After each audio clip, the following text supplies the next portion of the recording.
This is the SF Productions Podcast Network.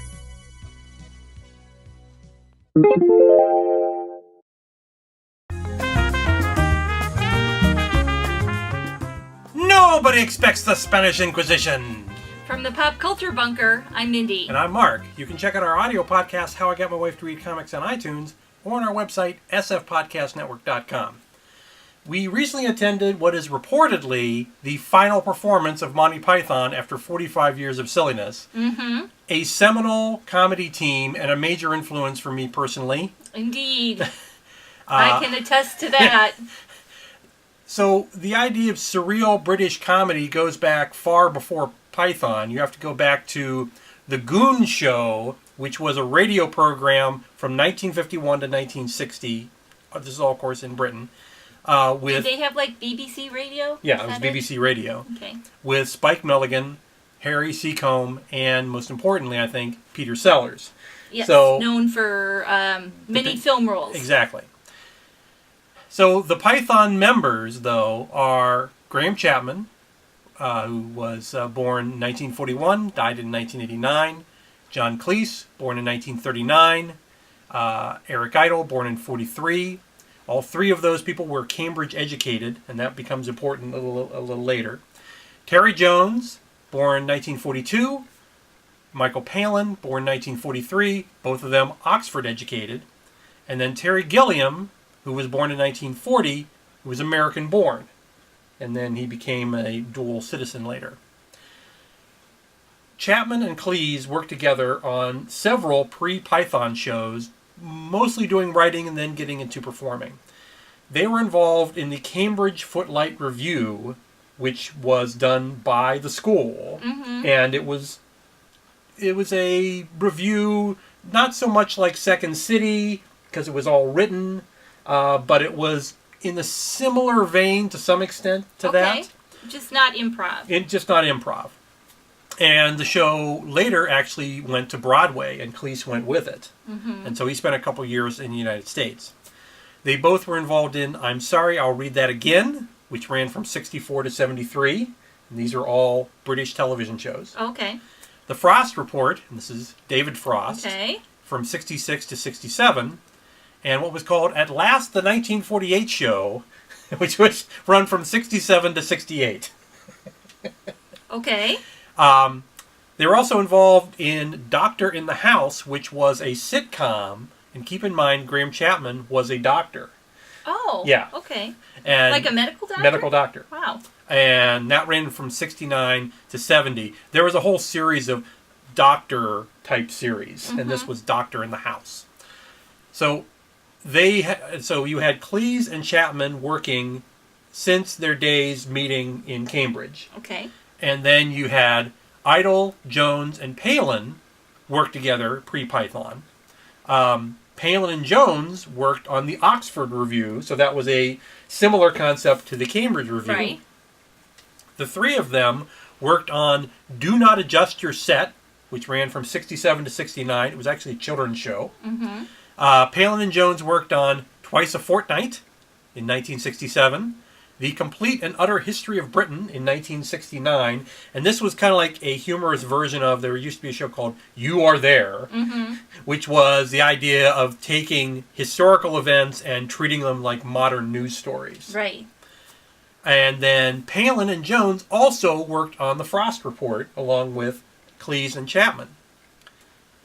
Gilliam had done cartoon strips for Help magazine, which was a competitor to Mad magazine. Was that a British magazine? No, it was actually an American magazine.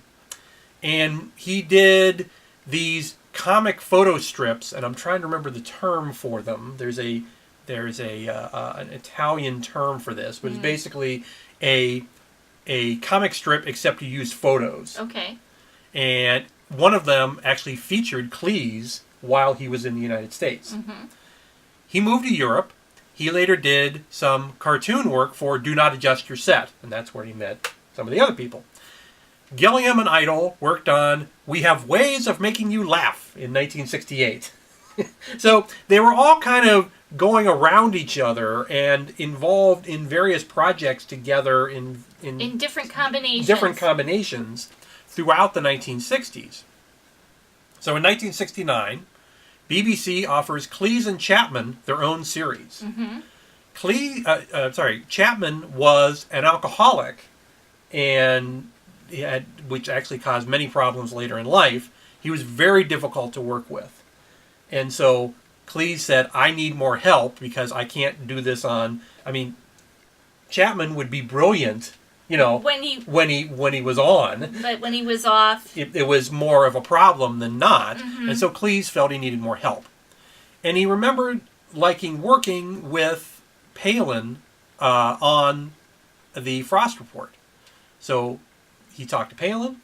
Palin suggested, how about Jones and Idle, who I'd work with?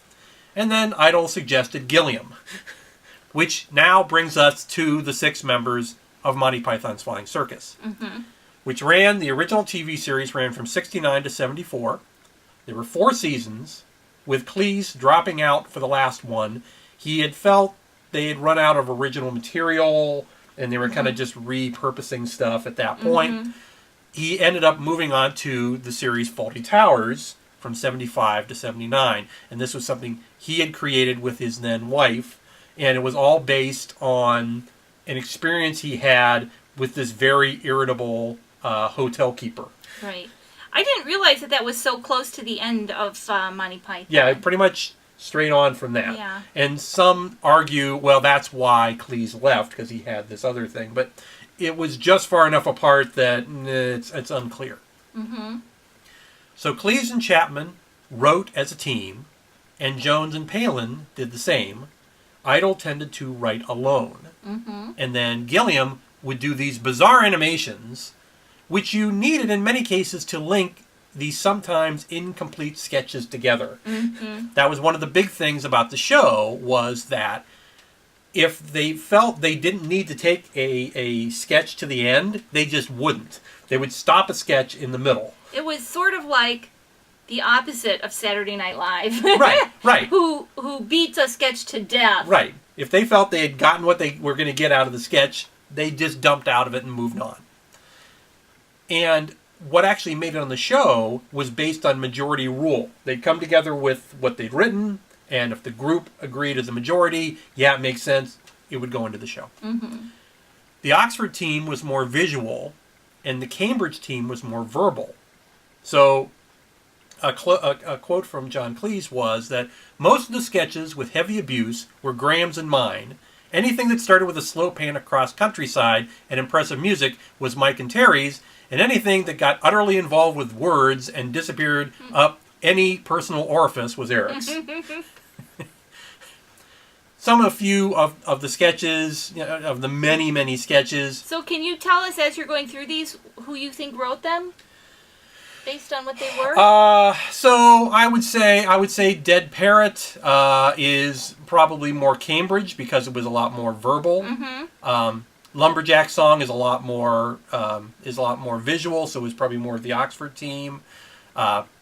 Spam is more visual, Oxford team. Nudge Nudge, I'm not sure. Okay, Nudge Nudge, wink wink. Wink wink, say no more. And I'm just saying that, like, nudge nudge, wink wink, say no more. That's sort of become, people say that without even realizing where it came from. That's where it came from, exactly. Right. Yeah, so Dead Parrot, just to jump back for a second, Dead Parrot is a very simple sketch. Man walks in, Cleese, who wants to return a parrot because the parrot he was sold was dead. And the shopkeeper, Palin, no, he's resting. He's pining for the fjord, so that's why.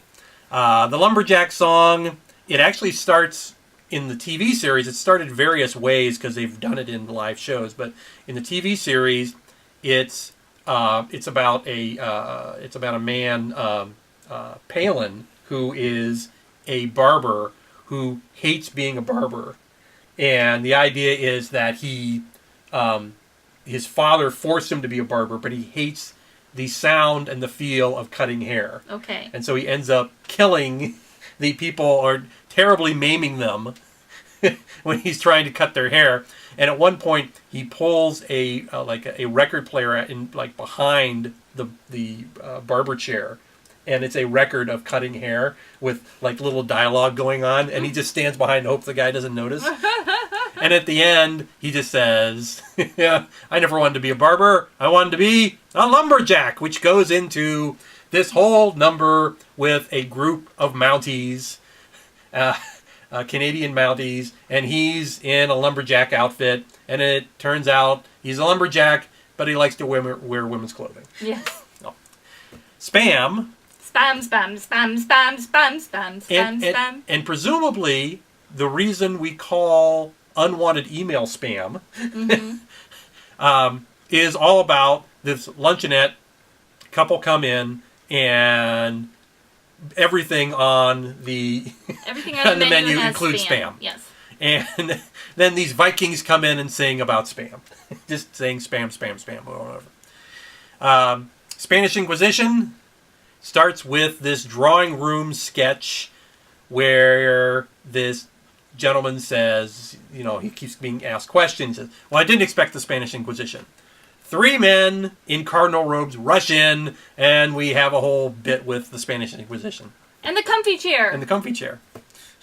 And put her on the rack. The Upper Class Twit of the Year is a parody of sports events where it's these twits, these basically, what I guess what you'd call today are trust fund babies who have no idea what they're doing, but they're given huge positions in government and business, and they have to run through this obstacle course of things.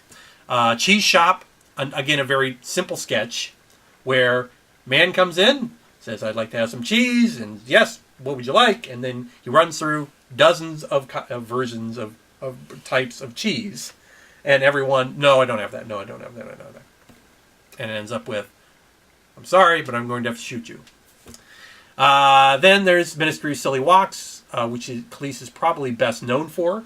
And that involves Cleese works at this government agency that funds bizarre walking ways. So, Time Life had the U.S. rights to the show, but never thought it would actually work in the United States. So for a long time, they wouldn't bring it over.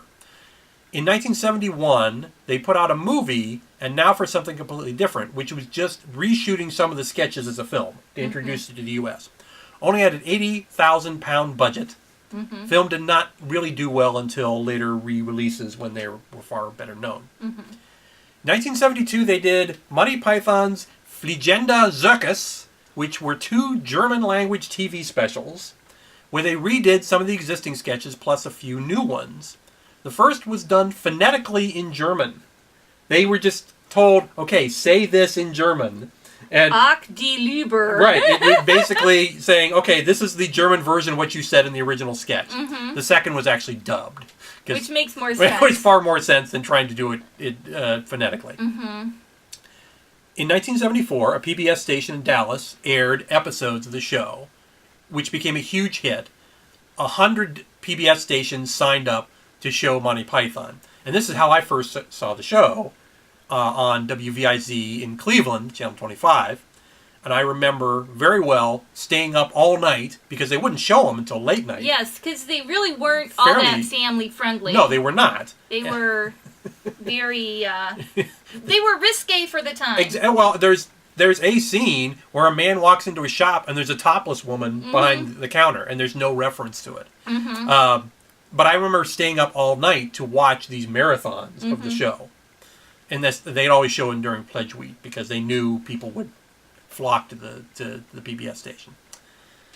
In 1975, ABC aired 2 late-night specials which were heavily edited, and the group later won a court case that ended up reverting the rights of the show to them because they felt that Time Life was doing such a terrible job. And they really were. And they were because they really weren't selling it correctly. There were multiple albums, of course, including Matching Tie and Handkerchief from 1973, which was a 3-sided record. What is that? Well, back in the old days with analog, you had what was called a groove on a record, and that's what the needle was dropped onto, and that's what actually played. Well, you could do weird things back then you really can't do with digital, like cut 2 concentric grooves on the same side. So depending on when and where you dropped the needle, you would get either one or the other track. But that would be hard because you couldn't actually pick which one you wanted couldn't pick. to. You couldn't pick. They later ended up changing it so they played it because it was the same amount of audio as you would have on a regular side because it was each cut it into half the length. So they later just put them both on the same side with no special gimmick. There was the album of the soundtrack of the trailer of the film of Monty Python and the Holy Grail, 1975. There was Live at City Center, 1976. I wore out my copy. And the Monty Python instant record and later CD collection in 1977 and then 1994.